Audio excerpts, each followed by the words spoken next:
Hello, class. Recorded lecture continuation for section 3.3. And we're going to talk about how to do these trig calculations again using this right triangle approach. And now with any value of angle, say let's start between 0 and 360. So we'll be able to go to all four quadrants.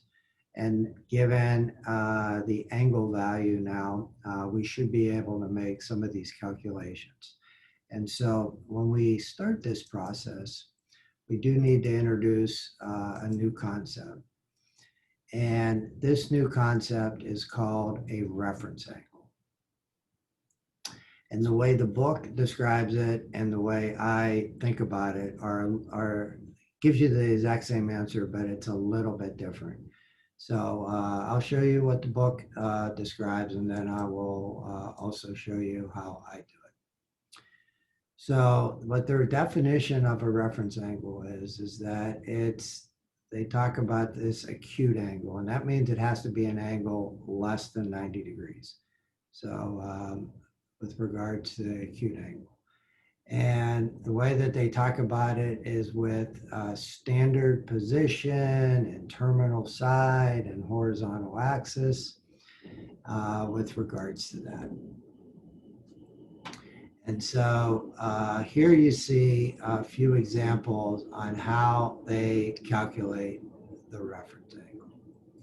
And depending on what quadrant you're in, they give you different ways to do the calculation. You subtract 2 pi or 360 if you're in degrees, or you add pi and subtract pi, blah, blah, blah. I find this to be a little bit complicated. And so let me show you how I find my reference angles. And I always do it by generating the right triangle and then seeing what the reference angle is. And let me tell you what I mean by that.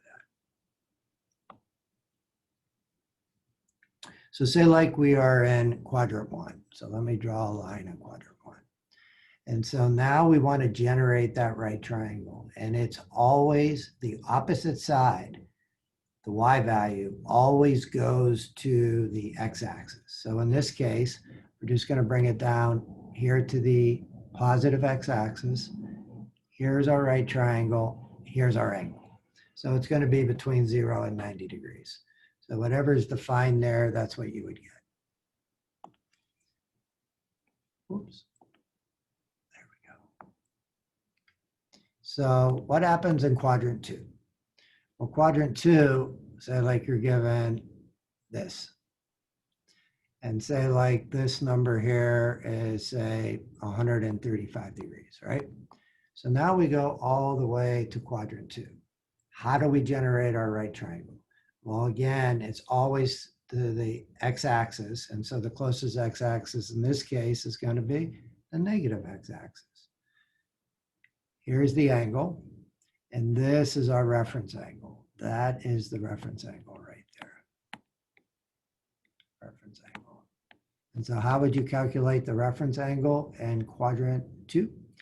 Well, remember, this is 180 degrees. So between here and here is what value? You would have to do 180 minus 135, and you would see that would be 45 degrees. And so the reference angle for that particular one would be 45 degrees. So you see in quadrant 2 how you make the right triangle. That's how I do the calculation. I don't memorize any of this stuff that is indicated on the book's explanation of it. So let me do the other two. So say like we get to quadrant 3. How do we calculate that? Well, we're going to go all the way around, and let's say we stop somewhere here. Let's say that's 250 degrees.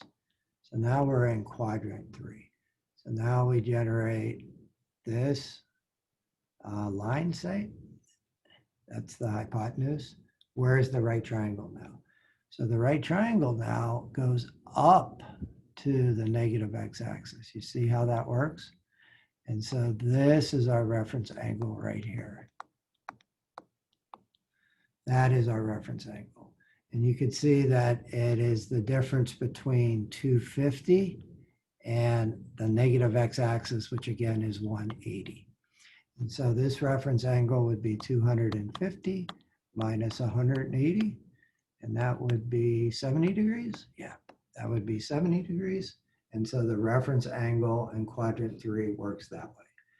So instead of trying to memorize this or pull this up every time you have to calculate the reference angle, I would recommend making the triangle, and you'll see that that reference angle is inside every one of those triangles. So let's just to finish off let's do quadrant 4. So say like we come and we have something right like that. So say like this angle comes all the way around and now it's 300 degrees. So how do we make the right triangle? Again, the y value or the opposite always goes up to the x-axis.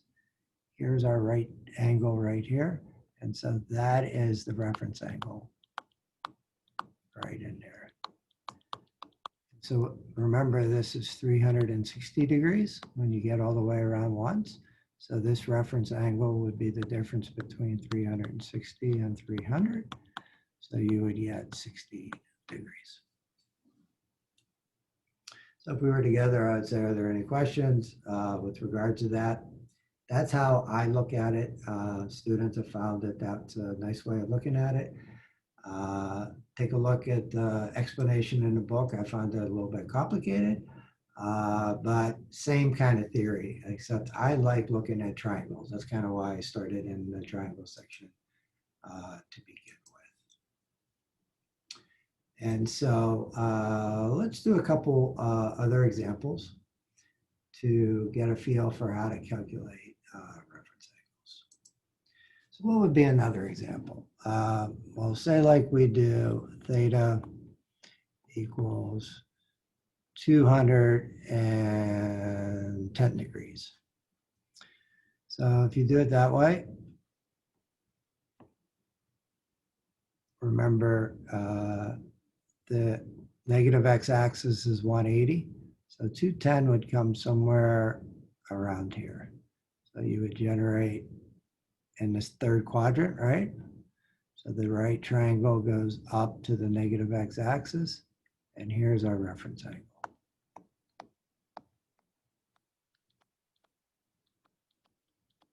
And so that would be the difference between the 210 degrees and up to the negative x-axis, which is 180. So 210 minus 180. And so that would give us 30 degrees. So you can also do this in radians. It's way more annoying with regards to those calculations. I'm not going to lie to you, but they're not, horrible. What I do when I have a radian calculation is I'll typically convert it to degrees sometime and think that way and then convert it back. So let me give you one example with regard to that. Say like we have 4 pi over 3. And you wanted to find the reference angle with regards to that. So this is a little bit greater than pi, right? So again, what I like to do is I'll just convert it back to degrees. So you have degrees on the top, right? And radians on the bottom. So our pi's cancel. And 3 goes into 180 60 times, right? And so our angle in degrees is 240. So what is that? That's in the third quadrant again. Sorry about that. I should have picked a different one, but that's okay. So we have this angle here of 240. Again, the same right triangle here. And so that's our reference angle. And so our reference angle is 240 again, minus 180, which is that angle on negative x-axis. And here we get 60 degrees. So then what would I do? Well, if you're in my class and this was a piece of paper or a quiz, you could leave it at 60 degrees. But when you're in WebAssign, if it's given in radians, they want you to put the answer back in radians. So I just convert it back real quick. So this would be 60, and that would be radians on the top, degrees on the bottom, and you could see these cancel, and you would get radians of pi over 3. And you'll start to know the standard angles. 90 degrees is pi over 2, 60 degrees is pi over 3, 45 degrees is pi over 4, 30 degrees is pi over 6. Those are the ones that you see all the time. And so you'll start to get used to that when we walk through this. So let's do one more example. And say like you had an example where we had a negative angle. We haven't talked too much about that. And again, usually angles are defined as positive, but it's you can do it either way. So you'll see possibly a couple of these. So I just want to make sure I show you an example. So remember, when we go negative, we're going to go clockwise. So this would be minus 90 to here, right? This is minus 90. And then we keep going another 45 degrees to get, again, back in the third quadrant. Sorry about that. And so I'm going to do one more in a different quadrant, I promise. So now we're in the third quadrant. So again, you make the right angle up to the negative x-axis. And again, this is the reference angle.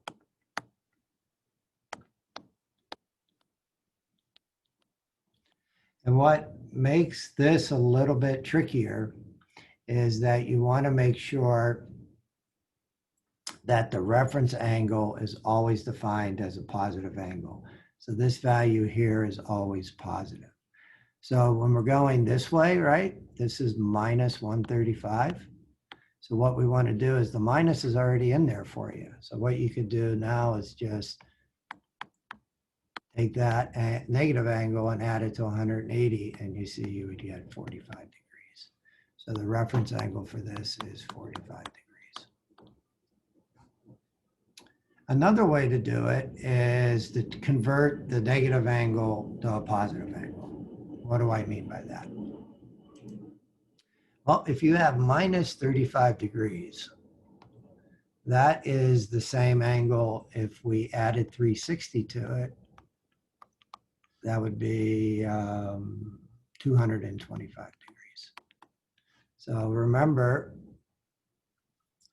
if we go 225 degrees clockwise, or counterclockwise, excuse me,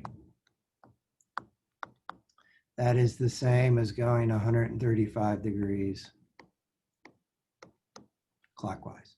And so remember, you can go either way. So whatever you feel comfortable with. I usually like to deal with positive angles, so sometimes I will just convert it with regards to that. But you can always use the negative angles as well. So with that, I'm going to do one more, and I promise it doesn't end up in the second or third quadrant. Let's end up in the second quadrant. So let's say 160 degrees.